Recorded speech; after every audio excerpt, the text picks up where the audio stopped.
Udonya la lo dol chingda Enyemen Bud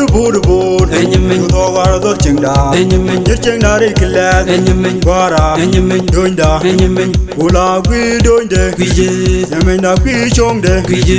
Ula gwi doinde Ula gwi chongde Ula gwi doinde Nyangi dol mada Jong jong neneme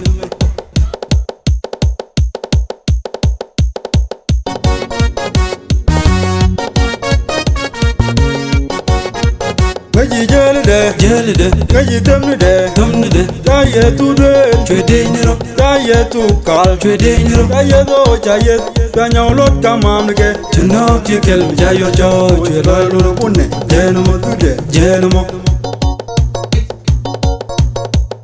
Bula gwi doinde Kwije Bula gwi chongde Kwije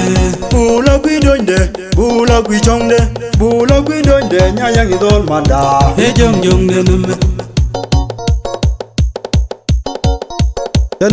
Janen Ta kondel chalwa bol gambela Jajawa long cho to the long Enyemen Bol nuad Enyemen Anyak Enyemen Popo Enyemen Majang Enyemen Komo Enyemen Bula gwi doinde Kwije Yamenda gwi chongde Kwije Bula gwi doinde Bula gwi chongde Bula gwi doinde Nyangi dol mada Jong jong neneme